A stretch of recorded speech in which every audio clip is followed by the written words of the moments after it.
السلام عليكم ورحمة الله وبركاته. ازيكم يا حبايبي؟ عاملين ايه؟ ان شاء الله النهاردة هنعمل مع بعض كحك المحلات دايب وفي منتهى الجمال، بطريقة حلوة وبسيطة ومكوناته ان شاء الله كلها في البيت. دلوقتي نبدأ بالمقادير. بسم الله. معايا كيلو دقيق نخلاه ومخصص للكحك والبسكوت. النوع ده جميل جدا، انا بستعمله كل سنة في منتهى الجمال، ما بيعملش عرق وبيخلي الكحكية حلوة. ومعايا معلقة ونص سكر، ومعايا 3 معالق كبار سمسم أحمر، ومعايا معلقة صغيرة ريحة الكحك ورشة ملح، ومعايا معلقتين كبار لبن بودر، ومعايا نص كيلو سمنة من البرطمان على طول.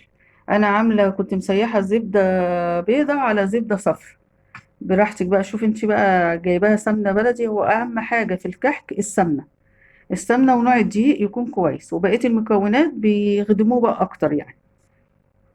ومعايا معلقة صغيرة خميرة، ومعلقة كبيرة بيكنج باودر بس ممسوحة، مش مليانة يعني، ممسوحة، معلقة ممسوحة.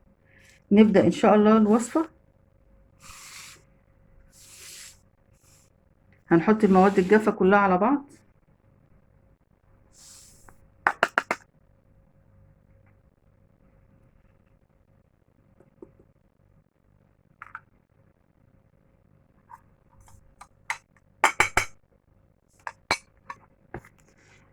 هتقلبي كل المواد الجافة كلها مع بعض كويس جدا.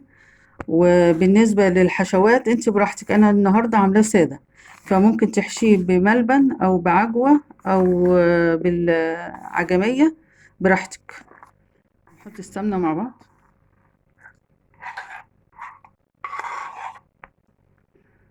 هنبس بقى الزبدة السمنة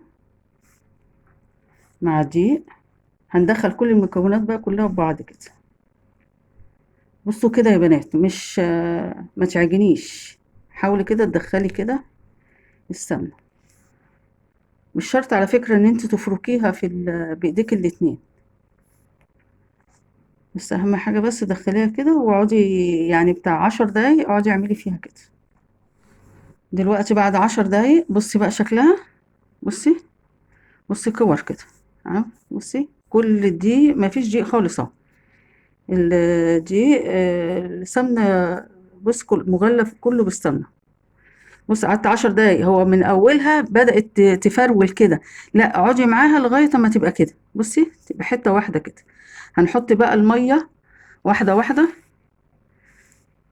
المية درجة حرارة المطبخ برضو، مش ما فيش حاجة دافية معايا النهاردة. بسم الله الرحمن الرحيم.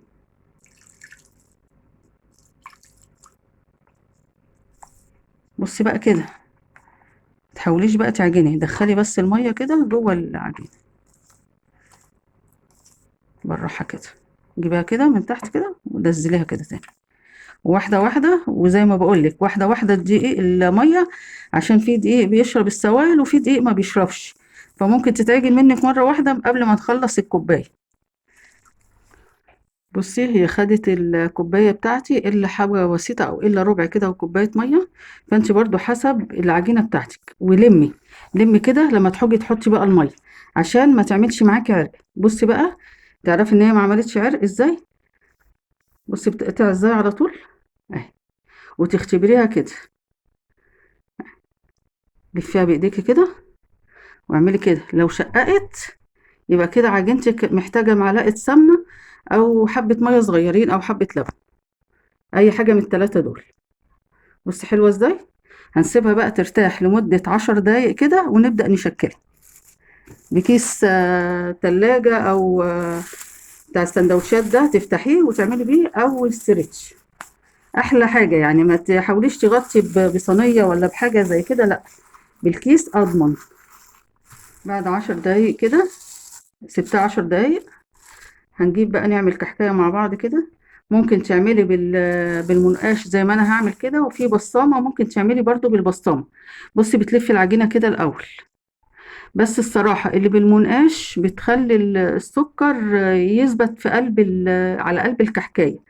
بعد ما بتلفيها كده بتبقى شكلها عامل كده، بتهبطيها كده بالراحة وتظبطيها كده بايديكي اهي.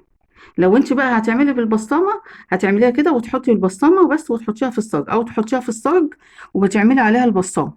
بس انا عشان بحب اعمل بالمنقاش، ولو انت حبيتي برضو تعملي بالمنقاش هتعملي كده، بص هبطيها بس سنة صغيرة كده، تعمليها كده من الجنب، من الجنب ده شكلها بتبقى في منتهى الجمال.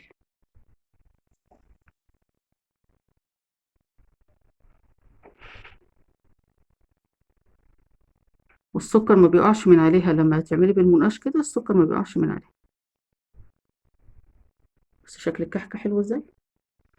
هنحطها في صاج نضيف مش مدهون اي حاجة، وتحاولي بقى تخلي ايديكي واحدة في القلب الكحكاية، عشان ما تطلعش واحدة كبيرة وواحدة صغيرة، وسطاني ايدك.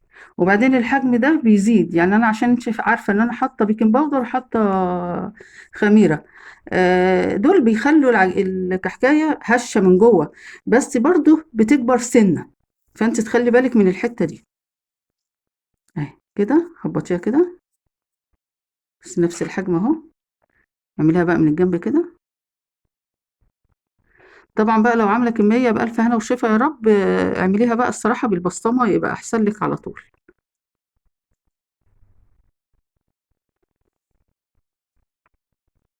ولا تخليها قب قوي ولا تخليها حجمها كده، بس الحجم بتاعها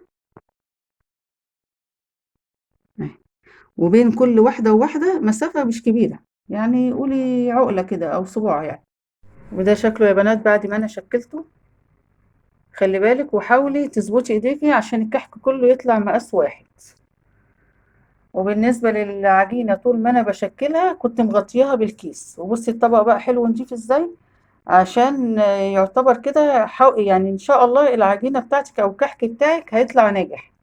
بالنسبة للسمسم الأحمر اللي أنا حطيته أحمر بيدي طعم حلو جدا، عشان أنا حاطة سمنة باردة.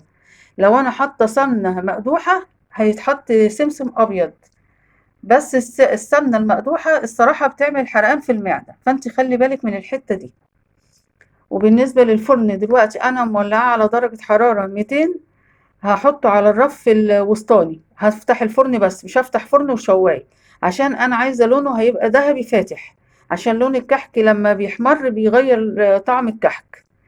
ودرجة حرارة 200 عشان السمنة في الكحك لو انت دخلتيه على فرن بارد والنار بتاعتك بطيئة شوية، يعني على درجة حرارة 180 أو أقل كمان، هتلاقي السمنة بتاعت الكحكة نطرت، يعني السمنة تبقى موجودة في الصاج مش موجودة في الكحكاية. فانت حاولي تخلي بالك من الحتة دي، ان الفرن يبقى سخن لمدة ربع ساعة، وفي نفس الوقت يكون على درجة حرارة 200. وبالنسبة لو فرن البوتاجاز يبقى عادي، مثلا قولي بتاع تلت ساعة نص ساعة كده، عشان يبقى يكون سخن برضو، وبرضو على الرف الوسطاني. ده الشكل النهائي للكحك بتاعنا يا بنات. اتفضلوا معانا. ده اللون اللي انا بقولك عليه، اللون الذهبي الفاتح. اوعي تغمقيه عن كده، عشان لو غمقتيه هيبقى ليه طعم تاني زي ما يكون اللي هو القرص بالظبط، مش هيبقى كحك يعني. ولما يبرد خالص سيبيه لما يبرد خالص، وبعدين حطيه في علبة وحطيه في التلاجة من غير سكر من غير اي حاجة. تيجي تحطي السكر ساعتها لما قبل الاكل مثلا بساعتين، عشان السكر بياخد رطوبة فهيبقى طعمه مش حلو. اوريكي بقى واحدة من الكحك، انا عملت بس حبة كده ودول هيتاكلوا على طول طبعا اكيد يعني. بسم الله. بصي، بصي ده يبقى ناعم ازاي، بصي من جوه، بصي الهواء بتاعه فتح ازاي وناعم نعومية، بصي منتهى الجمال. جربيه بنفس المقادير كده ونفس اللي انا بقولك عليه السوا والمقادير بالظبط، وان شاء الله هيعجبك. لو عجبك الكحك بتاعنا بقى لايك وشير، ولو لسه ما اشتركتوش في القناة اشتركوا وفعلوا الجرس عشان يوصل لكم كل جديد من مطبخ ماما زوزو. السلام عليكم ورحمة الله وبركاته.